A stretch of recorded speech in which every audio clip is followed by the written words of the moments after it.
Percolate on a particular mix of odd and inspiring news headlines in Wendy's Coffee House. Newsmakers with a penchant for the unknown, unexplained, and unusual share their experiences with UFOs, ghost encounters, near-death experiences, and more for your own unique blend of Wendy's Coffee House Curious.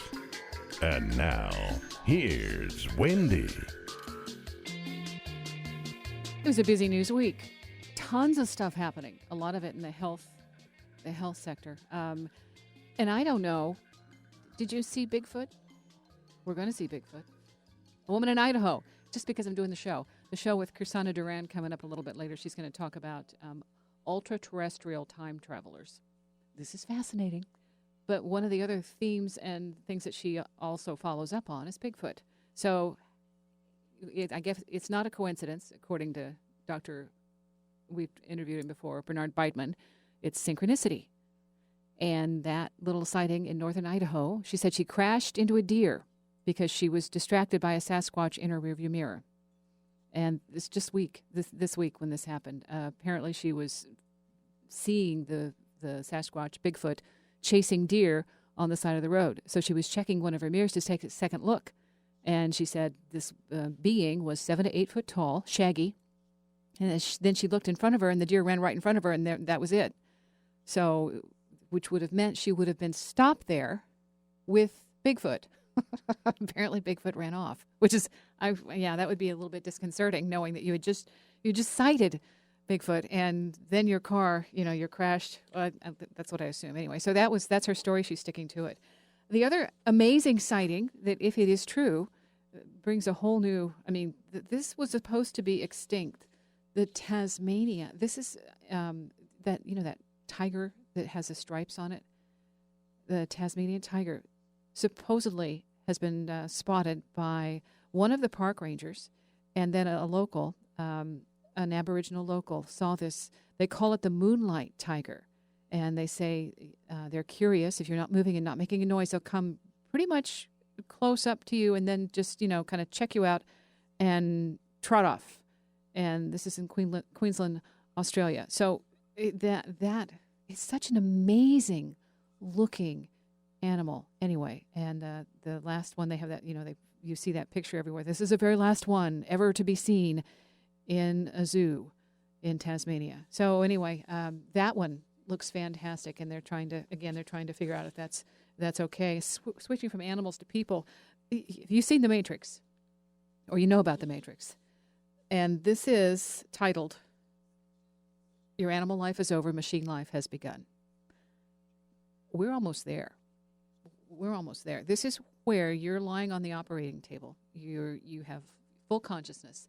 They're telling you what's going on. You cannot move. And then a machine appears, and then it starts going through the motions, and you feel this thing enter into your brain. And, even if you wanted to stop the procedure at that point, you couldn't. And you feel this, they're doing high-resolution microscopic receptors. The fingers are scanning the chemical structures of your brain, little fingers here. Picture the Borg. That's because that's even more accurate here. So anyway, what this does is it just kind of works through the matter and inserts itself into you, and at some point you realize that you aren't in your body anymore, and you have been absorbed or taken over into the machine. And they say basically the 1988 book, Mind Children, Future of Robot and Human Intelligence, this is the guy who was a professor of cognitive robotics. It pretty much outlines it. And so this week, okay, it was a busy week. We might have been distracted by other things, but boy, this is the real stuff. And there's a scientist, a young lady, who's really working on mortality, and this is her goal. She's a Russian-born scientist, and she's working in the pro-longevity community. Basically, her goal is to make sure that she sees the body as just kind of disposable and there's no reason to die. When they ask her in the interview, do you believe in life after death? No. Well, so that might be a reason to prolong the living aspect, because She says, no, I don't think so. And she says, I have lots of ideas and lots of great dreams. And so I would like lots more time to fulfill those and check that stuff out. But just Maria and Konvalenko or Konovalenko. Anyway, she's just a fascinating person. I'll put the links to these things on Wendy's Coffee House. But just so much happening. I was just thrilled with the Bigfoot thing. It's like, well, what timing? And speaking of that and all this mind-body changing, interjecting Matrix thing, Matrix reboot, that's what they called it. Now they're saying, no, it might be like an intro to Morpheus. It won't be more of the same. And the guy said, he's not really wanting to recast Keanu. And if he did recast Keanu, he would recast Keanu, okay? He would play the role. But the opening scene of Ghost in the Shell, they gave you a remix. I posted that. It's pretty phenomenal, that movie. And it's that one's coming out fantastic. And the thing that was mind-boggling from real life was the firefighter who brought the little dog back to life. There was a fire. This is incredible. The guy who photographed the whole thing just happened to be walking by, and he saw the firefighter with the dog. The woman who is the dog's mom was standing by, and the little dog named Marley was pretty much gone. 20 minutes.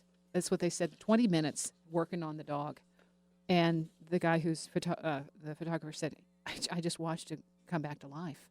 He said he was just blown away. So anyway, that's another link. It's just Andrew Klein, first responder with the Santa Monica Fire Department. What a hero. He just kept doing it, kept going, didn't stop, and you just see the whole thing play out on the film, and it's just amazing. So heroes, and the little dog was out of his body, no doubt about that, and came right back to live another day. And thank goodness that was a happy ending, because it could have, you're just watching that thing play out and you're thinking, please, please, please, no. It's a happy ending. Okay, so that's okay. Up next, I've got Krsanna Duran, and she has a fabulous story. She also connected with Ida Kannenberg. We're going to find out about Ida and what she did, how she connected with these intraterrestrial time travelers, and what they have to say about us. Coming up next on Wendy's Coffee House.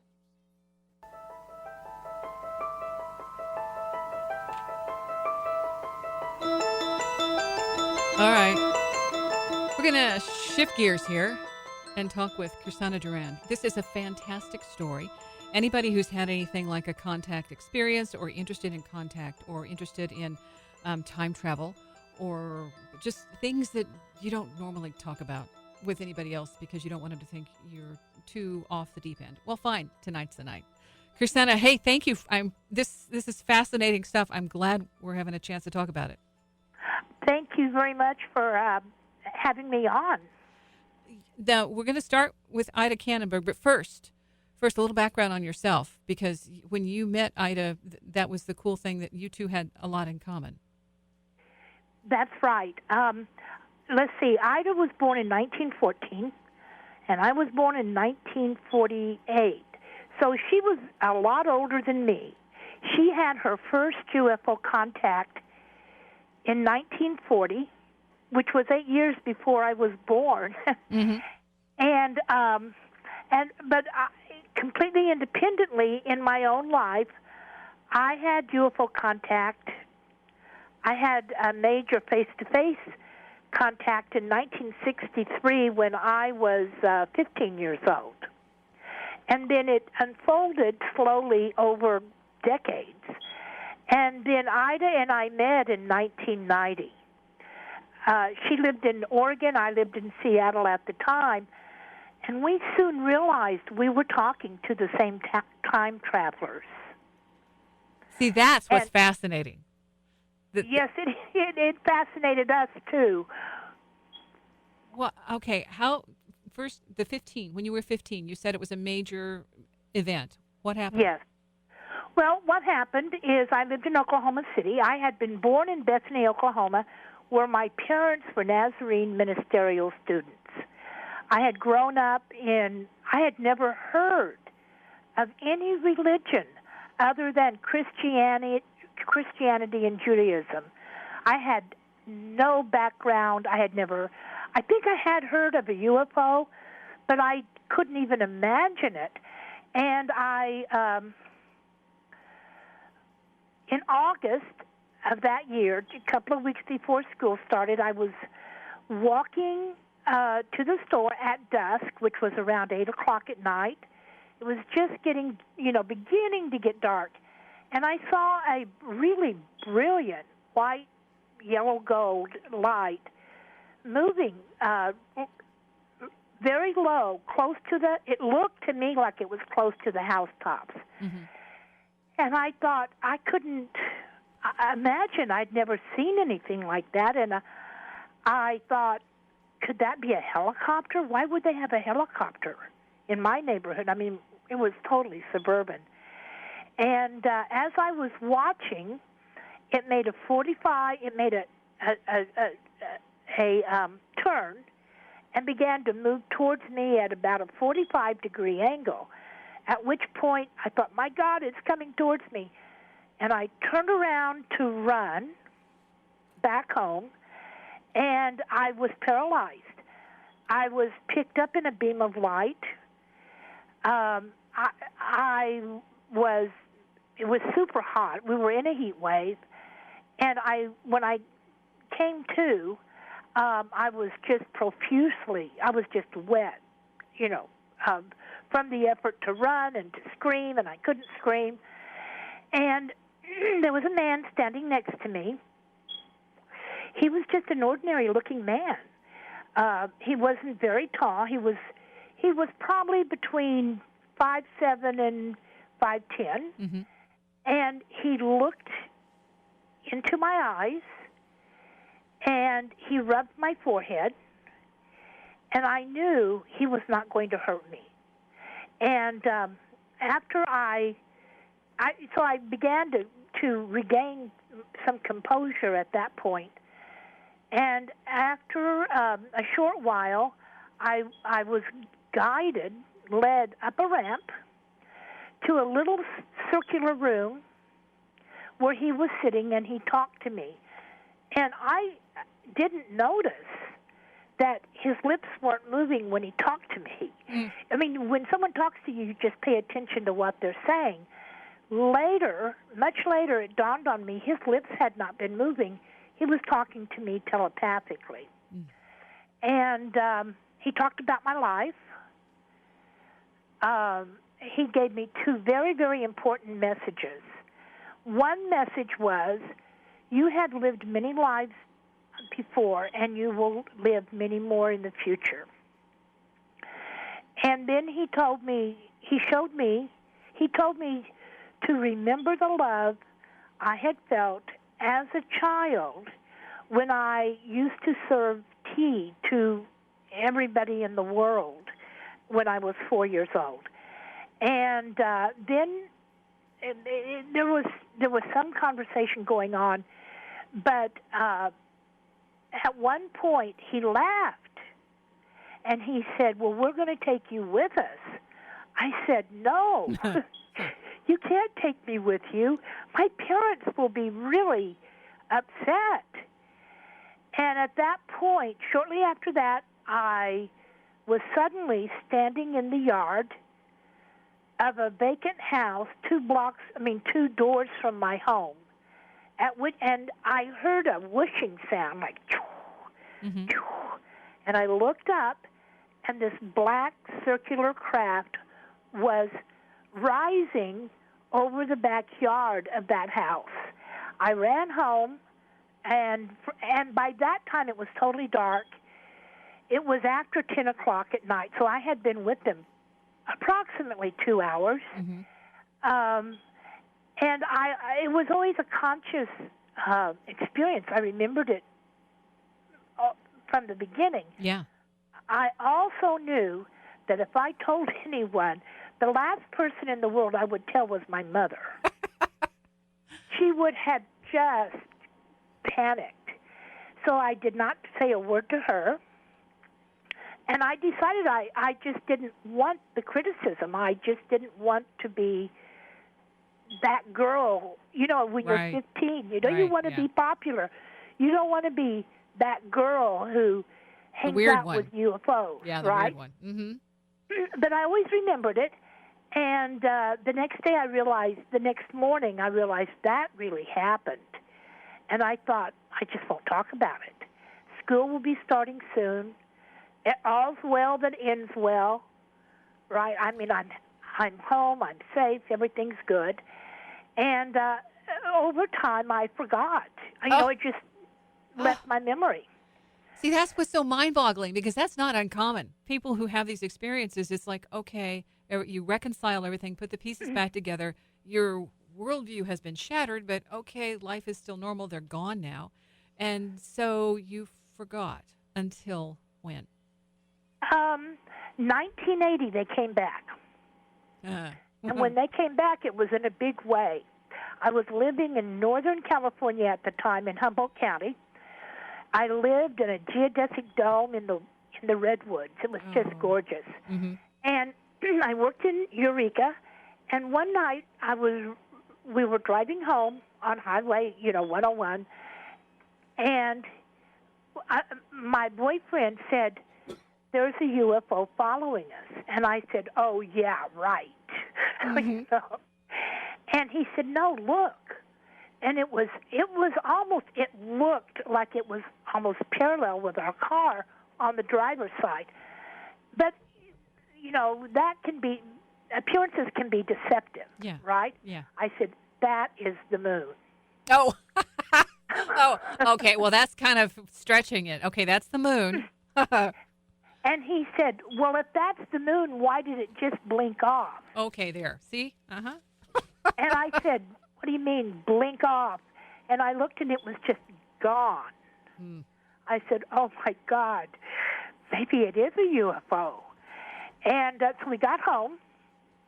And when we got home, you could see it. It had appeared in the sky above the dome, above the cabin. I knew where you were going.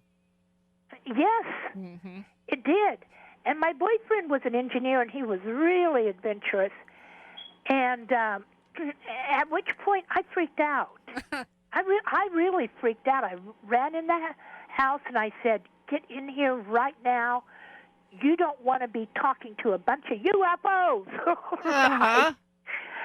So he came running in. Eventually, after I just had a hissy fit, he came in and he says, "I don't know what's wrong with you, but I want to find out who that is." And I said, "I don't." Okay. Why do you need that? Krsanna, yeah, we're going to find out. We have to take a break before we can find out. All right. So, yeah, hold that thought. All right. Okay. So right now you're in the house. You're saying, no. And he's saying, yes. This is the perfect time to stop. UFO Initiation, Ultraterrestrial Time Travelers Introduction. The book is by Ida M. Kannenberg, but Krsanna is a huge part of this story because she's the one who's telling the stories and collecting all the information and still in contact. All right. So, and again, if you miss any of this, wendyscoffeehouse.com, we're going to give you the details there. But it continues to get even more fascinating. All right. So, as you can tell, right now we're in a dilemma to go outside or not go outside. They'll probably come in. Keep it here at Wendy's Coffee House.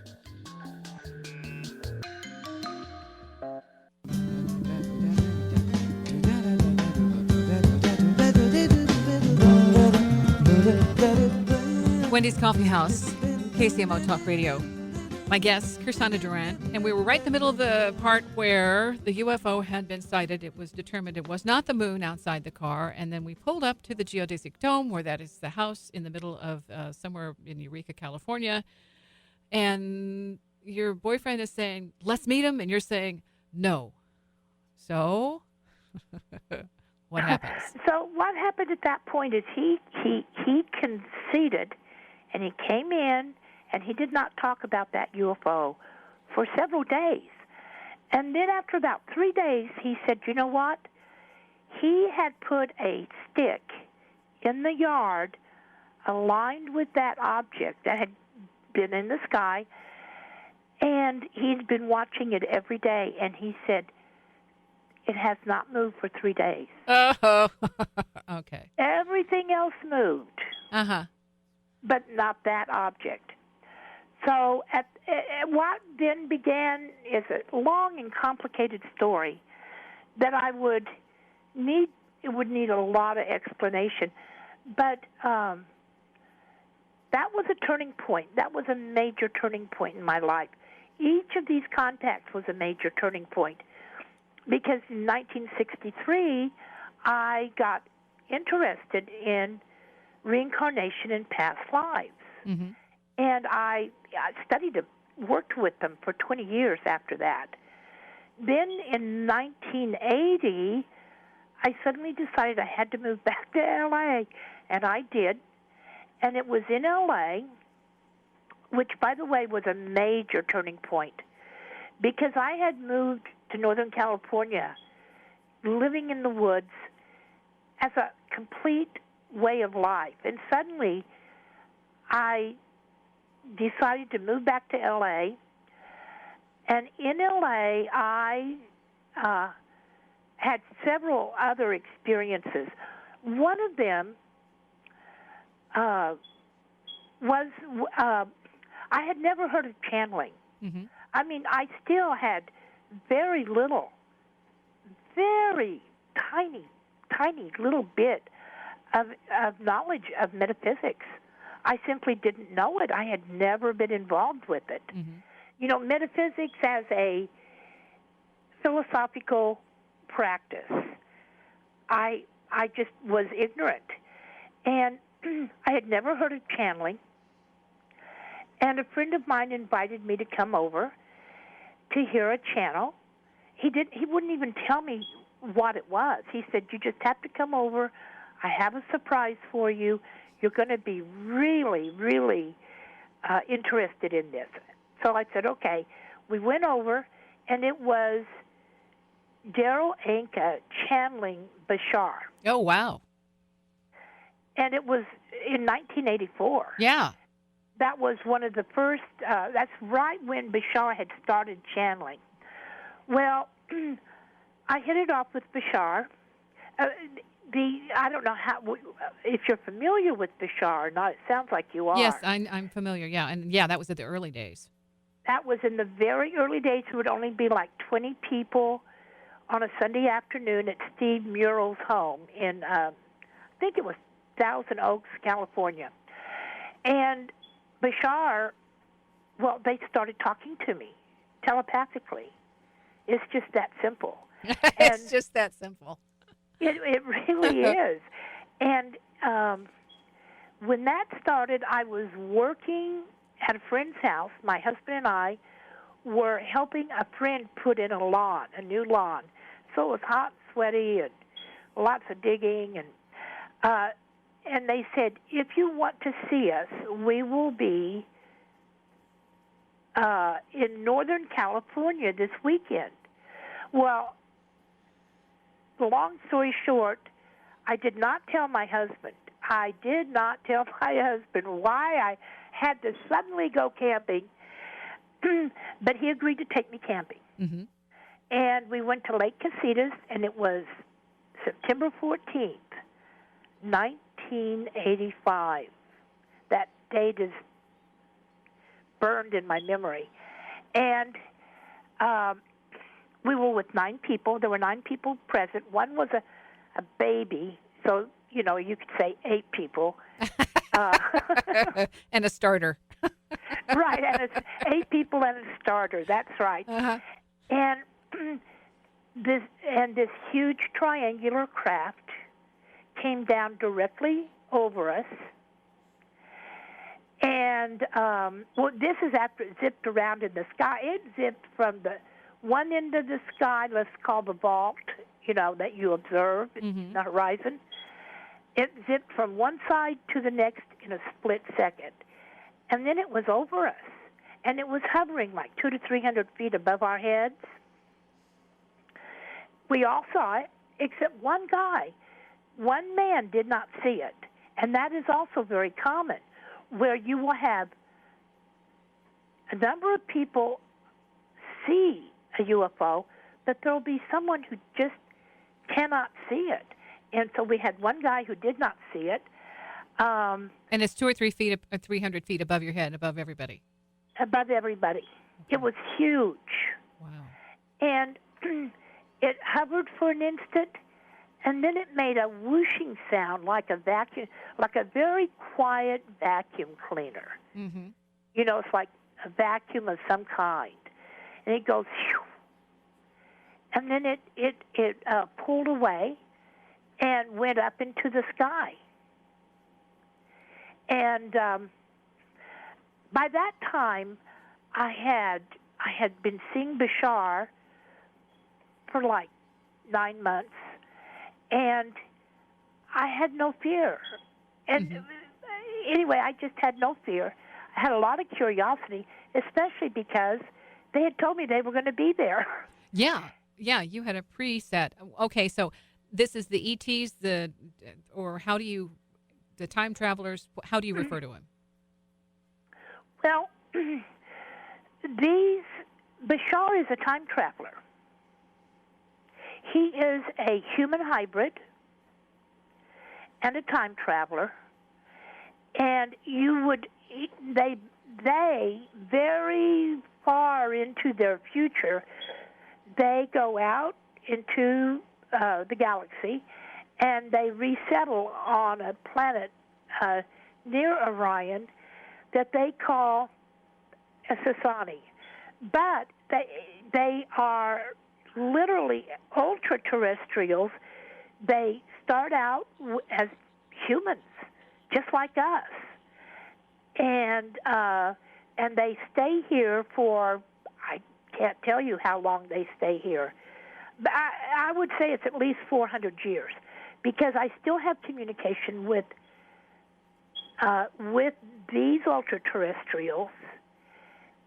They are 400 years in the future, or thereabouts. So they've never given me an exact number of years in our future that they reside presently. And I began having regular UFO contacts after that. Mm-hmm. I have a question. The guy that you saw at the initial contact when you were 15, have you ever seen that one again? Not in person. In other words, he's never walked up to me on the street, shook my hand. Mm-hmm. But he does still communicate to me. See, that's what's fascinating, because he looked humanoid. He looked just like you, or us. He did. Yeah. He was just a human. He was bald, and he had sort of marbled, grayish blue eyes, and he was very, very self-composed.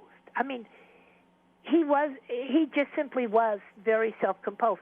He did not look like some frantic entity from from outer space.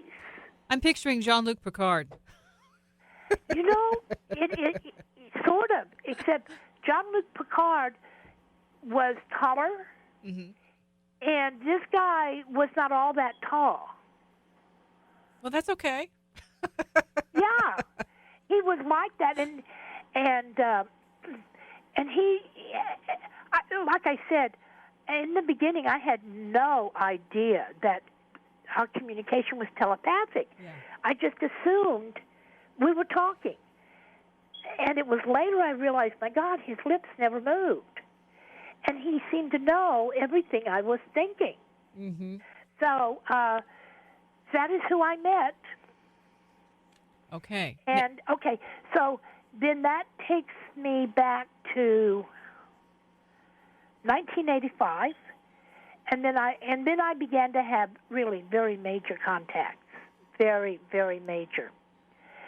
And that took me up to and my life just became enmeshed with this phenomena.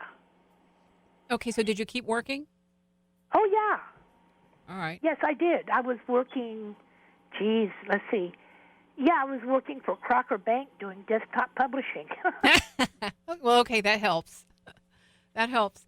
Now, you have another book out too. Your Web of Life and Cosmos, Human and Bigfoot Star Ancestors. That's the one I'm looking at. Okay. And with that, I thought it was so interesting that, because the other book that you sent me with Ida Kannenberg is My Brother is a Hairy Man, meaning an 8-man Bigfoot Sasquatch. And then, so this week, there's a sighting in Idaho, a woman who says she was distracted because she thought she saw in a rearview mirror Bigfoot running after deer, And then she turns back to look, and all of a sudden she hits a deer because she was distracted. And I just thought the timing was so perfect, because we haven't had anything like that since I've been doing this. And all of a sudden, right now, in perfect timing for your appearance, here comes Bigfoot just to make a cameo. Right. And it's just amazing how that little thing works. When you got involved in this, did you expect to get to that topic? To Bigfoot? Uh-huh. Never. Yeah. I mean, because usually you don't say UFO, Bigfoot in the same sentence, but the more I'm hearing from people who have actually had contact with Bigfoot, Sasquatch, that's really pretty common. Yes, it is. It is very, Bigfoot is commonly seen with the UFO. Why? I mean, I have numerous accounts of Bigfoot being observed on a UFO, or Bigfoot being seen in the presence of a UFO. And in fact, I had a sighting like that in 2009 here in Montana in the Salish Mountains, where we had UFO come in. We were camping out, and I was with two friends who don't believe in any of this stuff, right? Mm-hmm. And I kept seeing these lights behind the clouds. I said, guys, we've got UFO out here. Look at those lights. They couldn't see the lights. And pretty soon, the UFO there were 5 of them, totally materialized. And these two people were just going, oh, my God, it's UFO. And I said, I told you so. So they could see. Okay. See, you would be fun to go camping with. And that's true. A lot of stuff happens when I go camping. But I have to tell you, the other thing is that my introduction to Bigfoot was at a Sundance with Wallace Black Elk in 1988. Mm. And, at a Sundance, at an Indian ritual, like wilderness ritual, we were deep in the wilderness. We had to truck our water in. That is an intense ceremony from what I've read. It is very intense. And we have security, who just kind of walk the perimeter of the campsite 24/7 just to make sure, everyone's fine. Right. And I was up late one night, and I was talking to one of the security guys. And I asked him, how's everything going? He says, oh, it's okay. We got some Bigfoot here. And I said, well, how do you know? Wait. Okay. No, we have to take another break. Commercials. Okay. I'm sorry, Krsanna, but okay, so now that we've discovered we have Bigfoot there, it's a good time to take a break. Okay, come back. We're going to find out more about what the Bigfoot were doing. And it's Wendy's Coffee House on KCMO. KCMO.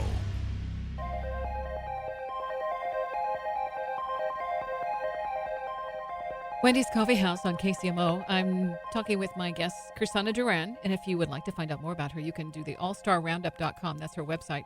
The name of the book that we were introducing earlier was UFO Initiation, Ultraterrestrial Time Traveler's Introduction, and it's written by Ida M. Kannenberg, but Krsanna has brought this, basically updated it, and she's overseeing Ida's work. It's just fantastic information. But right now, we're back to where you were there for a Sundance, which is an intense ceremony, and they were walking the perimeter and telling you that Bigfoot was on the scene. Right. And he said he knew it was Bigfoot because he could hear them moving through the brush, and you could. He found their nest. They, will sleep in nest, and he wasn't going to do anything. There was no reason to do anything. He said they're just curious about what we're doing here, so let them watch us. And that's what we did. So that was always my attitude. It is still my attitude towards Bigfoot. Bigfoot is not dangerous. Bigfoot is curious about us. And there's no need, personally. I don't feel a need to go chasing Bigfoot, trying to force my issues on that species. Mm-hmm. I don't habituate. If I felt there was a reason for me to connect with Bigfoot, I would go find a way to do it. But I feel like Bigfoot's better off without us. Well, I mean, yeah. Right? Our inventions, nuclears, biologicals, and chemicals, are affecting Bigfoot very adversely. And I think that is one of the reasons that there is such a focus on Bigfoot, to introduce Bigfoot as a human species at this time. See, this is mind-boggling to most people because, of course, how many people are going to go out camping and run into Bigfoot? It isn't something that makes the 5 o'clock news. However, there are more stories of people, like when I interviewed Kiwani Lafsteritis and Kelly, his wife, about their contact, and their little boy has even seen Bigfoot, and the telepathic contact they talk about. He's been researching this for some 40 or so years. So, right. And you've connected with them as well, or at least Ida mentions it in her book. That's right, she did. So with that, there's these common themes that people seem to become connected once they've had an encounter. That's true. That is very true. There is a connection, isn't there? Yeah. And Wallace Black Elk was a UFO experiencer, too. Was he? Okay. Yeah, that was also fascinating because the Native American history in that part of the country, as I understand it, this is just normal. This isn't something, like he said, they're curious and we're no big deal. Right. We don't have to impose our views on them, and they certainly don't impose theirs on us. I wanted to get to the part where you connect then with Ida, because when the two of you meet, this thing just kind of takes off. That's right. That's exactly true. And I am still in that dead run. It has continued now for 30 years. Wow. Okay, so I met Ida in 1990, and Ida had worked with Dr. Leo Sprinkle. He was a psychologist at the University of Wyoming. He is the first researcher in the late 60s. He started a project of examining witnesses, UFO witnesses and experiencers. Till that time, we had been, UFO experiencers were considered hallucinatory, right? Yeah. It's like, they're just making all that up. It's all a big mass hallucination.